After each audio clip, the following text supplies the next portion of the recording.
What's up, everyone? Welcome to Lowered Expectations. Thanks for lowering your expectations and hanging out with me here. I do appreciate it. For those of you who follow my channel here or my Joel Arsenault YouTube channel, you will know that I have been very busy.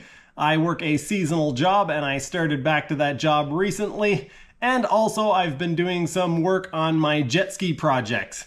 If you saw my latest Joel Arsenault YouTube video, you will have seen that I used my Welding vacuum pump. I don't think I actually pointed it out in that video, but I bought a Welding vacuum pump a couple of years ago, and I've made all sorts of really cool vacuum infusion parts with it. This is a e-box, so an enclosure for the electronics on my jet ski. Very cool, very strong, very lightweight, and it looks amazing. But that's not what this video is about. This video is about what's in this box. Welding has sent me, well, let's see what they call it on the box. They call it a stick welder, MMA-200.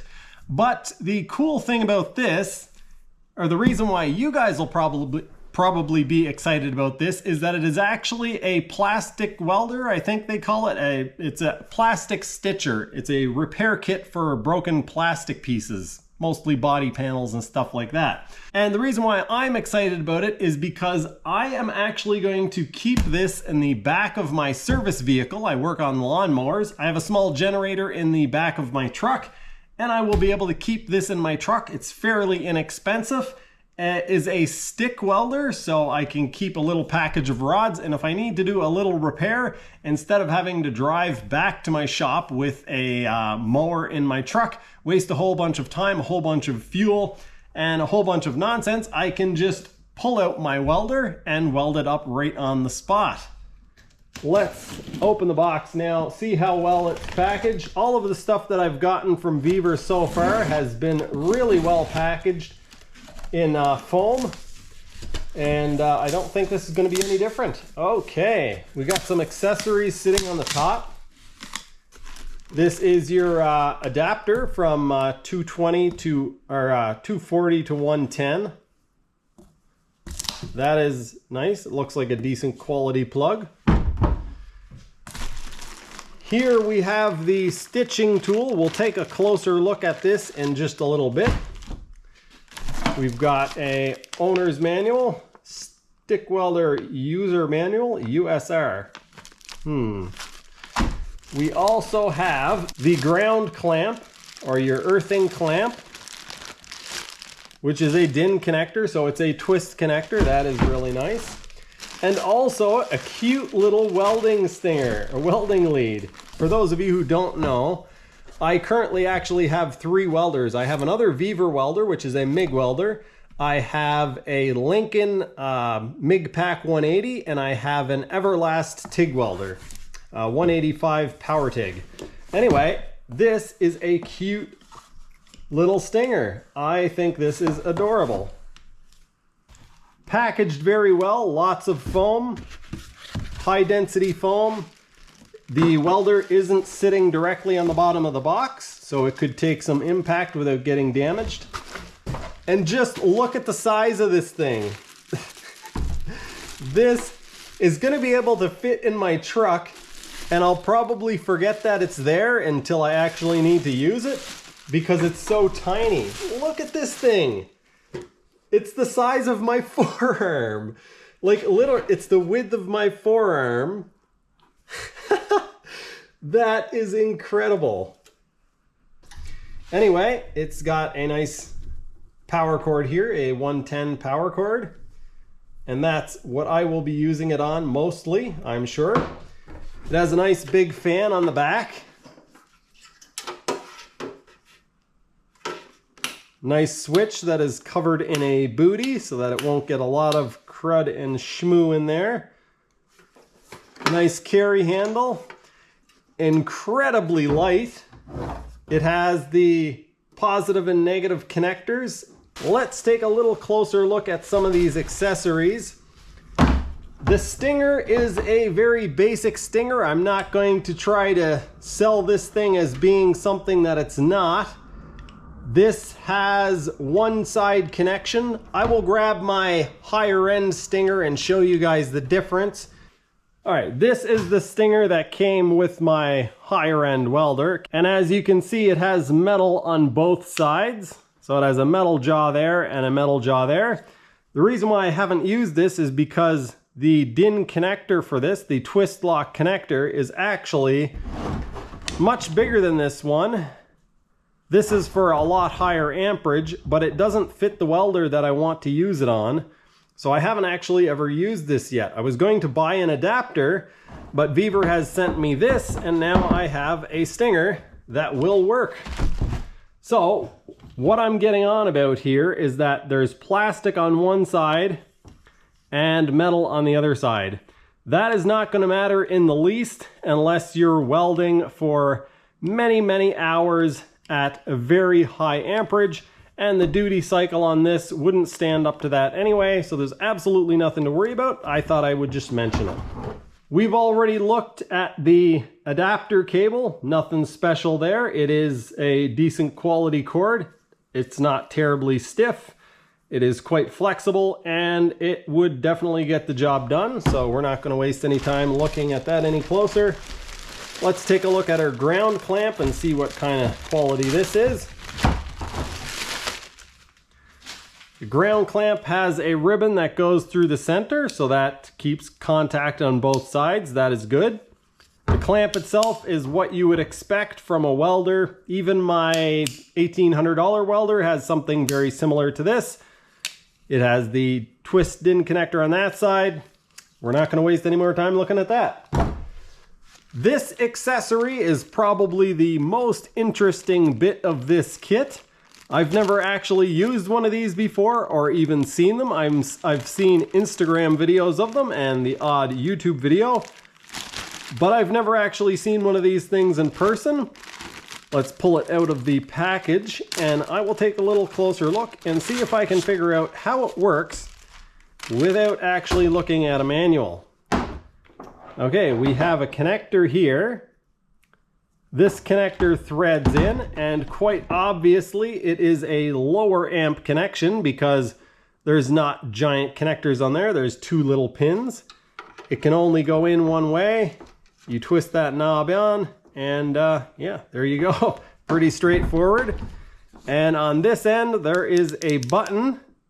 I'm assuming you push that button, and it heats up these things. Like I say, I have seen a few Instagram videos, and you get these little things, which are little stainless steel pieces of kind of like mechanics wire. You put them in like that. Hopefully the camera is focusing. You push the button. You push that into your broken piece of plastic, one on each side of the crack. It sinks in, you release the button, you pull it away, it cools off, and then you are left with this piece submerged in the plastic, and then you break the little tabs off, and you're on your way to a perfect repair, a nice strong repair. So now we need to do some testing on this unit. I now have the welder plugged in. I'm going to switch it on. We'll see what it sounds like and see what happens on this little LED panel.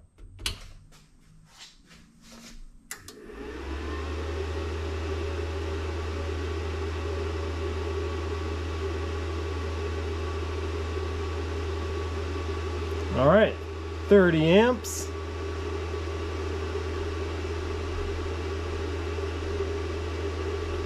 Let's see. Oh, it does have a push.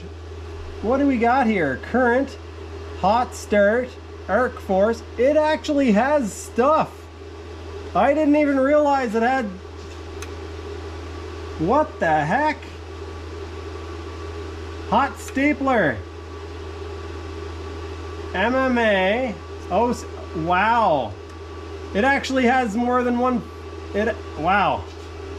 This is crazy. Current, what is VRD on? Okay. Hot start, arc force. You can, wow. Okay, I was not aware that this little welder had all these settings. So MMA goes down to 30 and up to 120. Oh, that's because we are on 110 volts or 120 volts. This welder seems fairly intuitive to use. You've got this button here to scroll through these settings, and then you've got a sub menu over here that is controlled by pushing on this dial, just like that. And then you can turn the dial to adjust the setting that you're in. Anyway, so we are on stick welding, and here we can control the current. You can see we can go up to 120 amps. But we can also go hot start. I've never used a welder this fancy.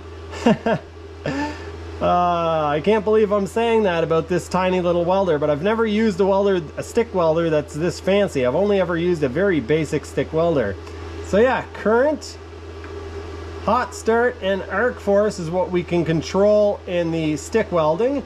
Then we can go to lift TIG, and we can control current, which goes all the way down to 10 amps. That is really low.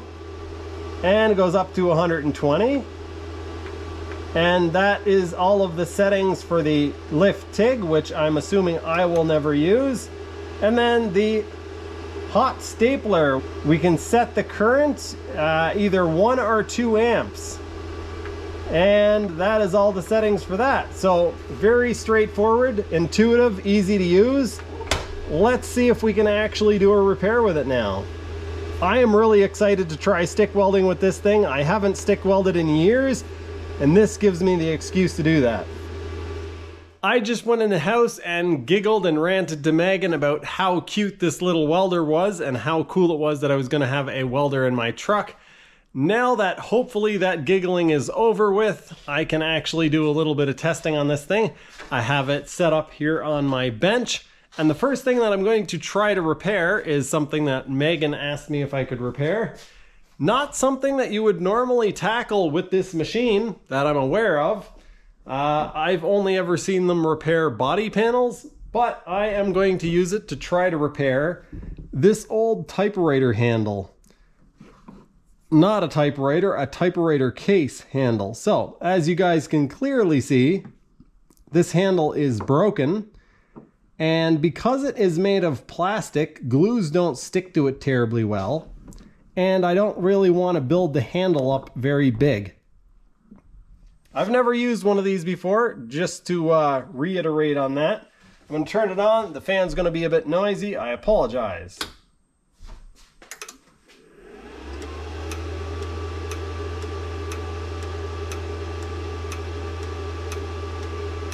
What's happening?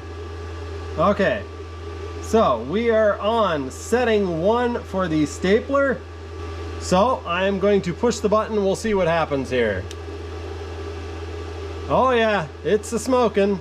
I don't know if the camera can pick that up, but it is discolored. It is actually glowing red. And that is on setting 1. Let's see what happens on setting 2. Oh wow, it does not have any trouble getting this nice and hot in a real hurry. So that is good news. That's a good sign. I am fairly certain that this is not what this is intended for, but I'm going to use it for this anyway. I might have to bump it up to the next heat setting to get this to actually work, but I'm going to try it on the lower one first just so I don't overdo it. So I'm going to drive this one in quite far. I'm probably going to drive it in as deep as it will go, just so that I have it in there, yeah, in the center, close to the center. So I'm going to try it on the low setting first, and we'll see how that goes. I might bump it up if it takes too long. So I'll probably bump it up.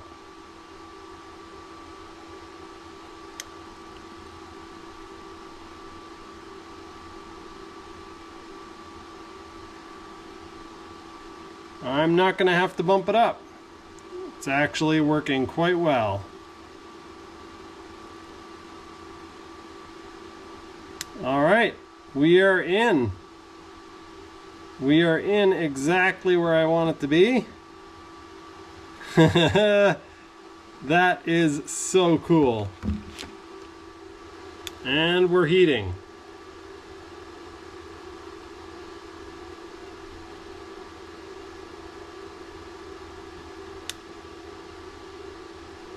And we're cooling. There's the second one.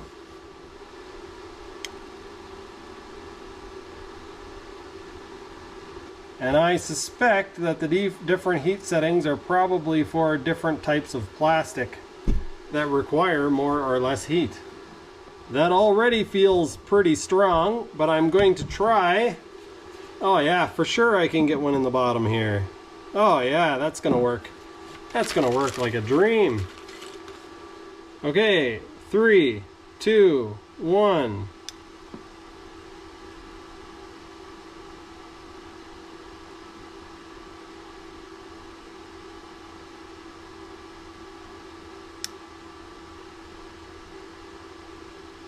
And we're cooling.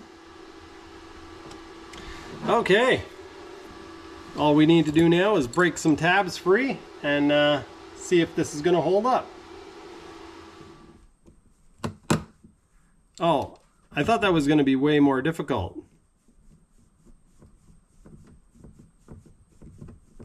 I thought it was going to be more like this difficult. Still, that wasn't too bad.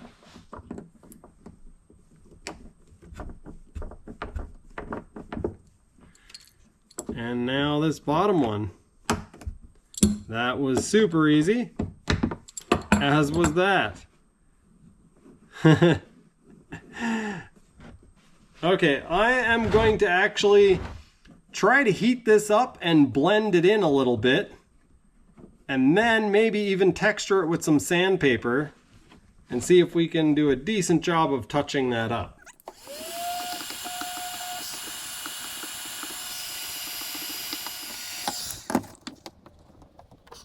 This trick actually worked. I was like, I'm gonna bring some sandpaper and see if I can retexture that a little bit.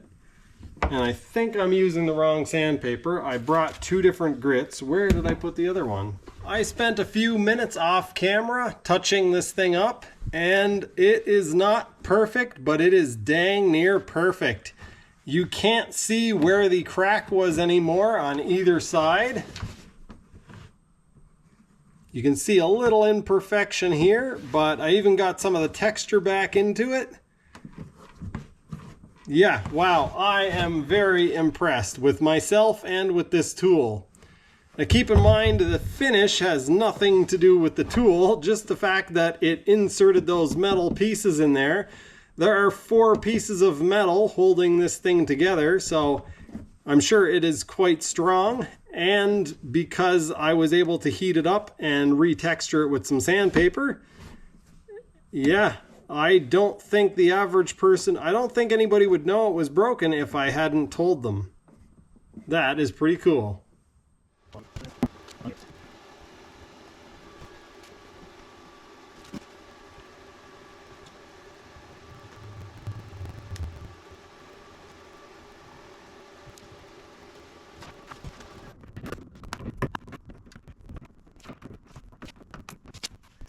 I have some of these D-rings that are held on by these things. It's supposed to be held on by bolts, but we're going to weld these brackets on. I've already popped these into the Weaver ultrasonic cleaner with some CLR and removed all of the zinc coating. I've had very little practice stick welding in the last 20 years, but I'm going to attempt my first weld on this D-ring. We're going to put a few of these on the trailer, and I need to cut them all down before I actually weld them on, so this is going to be a bit of a slow and tedious process, but I am looking forward to the welding part of it.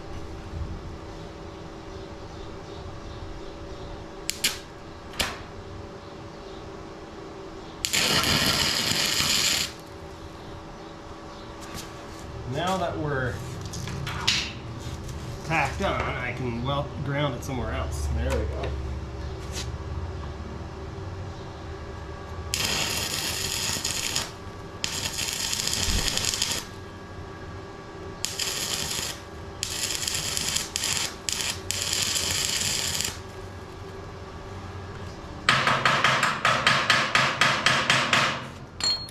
I like stick welding.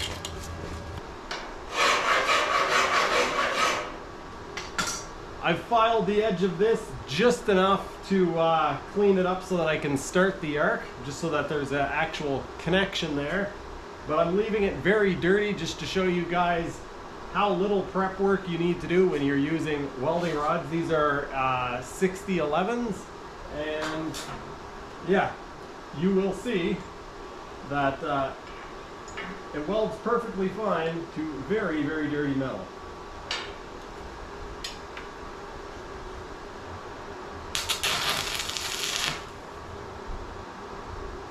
Got it tacked on both sides. Now let's weld it out.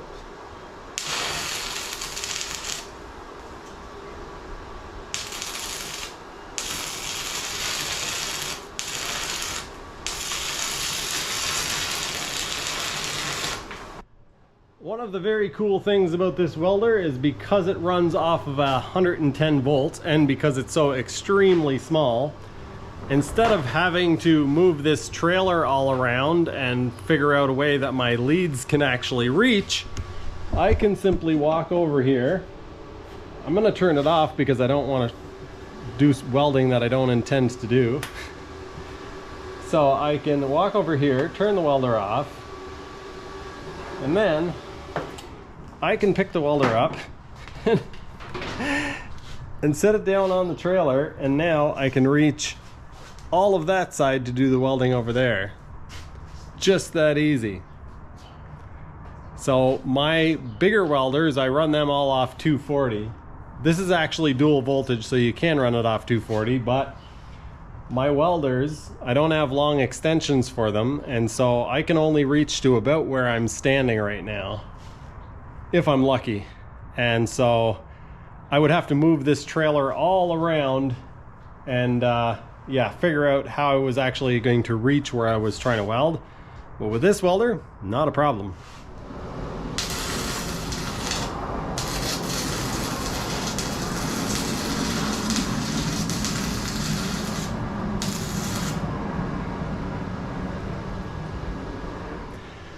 I am not trying to promote poor welding habits, but I'm doing this to show you guys that in a situation where you need to, you can weld on painted and dirty material with a stick welder and still get very good results. Of course, you do have to use the right rod, and you still have to use proper techniques, and you should still clean it up as good as you can. But in this case, I purposely haven't. Let's take a look at some of these welds, and you'll see that they did turn out quite well. Quite well, is that the way to say it? All right, this is the first one that I welded out fully. No, wait, this is the second one. The first one I did was this one. Hopefully the camera can pick up on that. That looks pretty nice. Second one I did was this one. It's better again. This is the third one I did. Very nice. The fourth one I did. That looks as good as it would if I would have used a MIG. And there we go, that one. And then I did that one, and that one. And the last one I did actually probably looks the worst.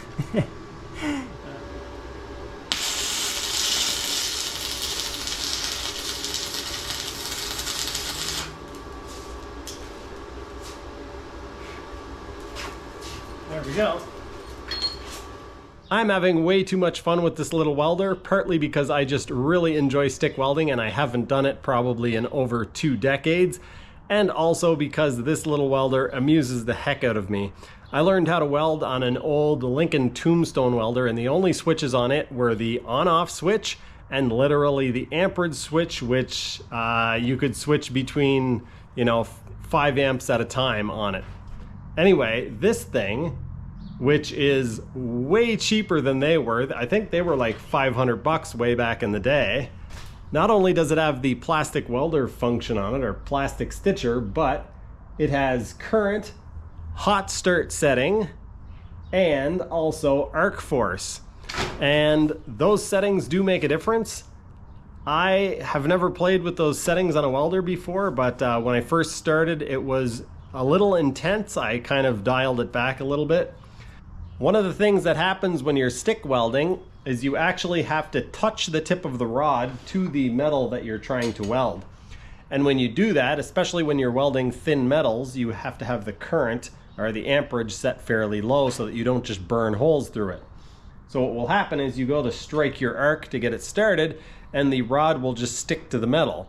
And then it'll either turn the whole rod red hot, or you'll pull away and it makes, anyway, it's just a whole thing.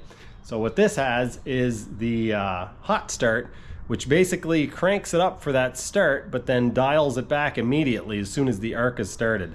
It seems to work pretty well. I have had a few stickages, that's a new word. I've had the rod stick a few times, but not nearly like I would have if I was using a regular old tombstone welder. So I really like it. I really enjoy stick welding, and I hope I can get into some projects where this is actually practical for me to do, because yeah, it's a lot of fun. Well, there you have it, folks. Not your average everyday product review video, but I hope you guys enjoyed it anyway. If you're interested in picking up one of these welders for yourself, there is an affiliate link in the description below, as well as a discount code for 5% off. If that sounds like something you're interested in, feel free to go check it out. I was going to do a list of things that I did and didn't like about this welder at the end of the video, which is now, but I am really struggling to come up with anything that I don't like about the welder. I like all sorts of things about it, but I've already talked about those things in this video, and it's getting long enough, so I'm not going to bring all those things back up again. This is an incredibly fun little machine, a very cost-effective way to get into welding. I will say that if you are looking for the cleanest, fastest, or easiest method of welding, then a stick welder is not what you are looking for. If you're looking for something that is very inexpensive and something that is a little bit of a challenge, then this welder might be for you. That's going to do it for this one. Thanks for watching, and I will see you next time.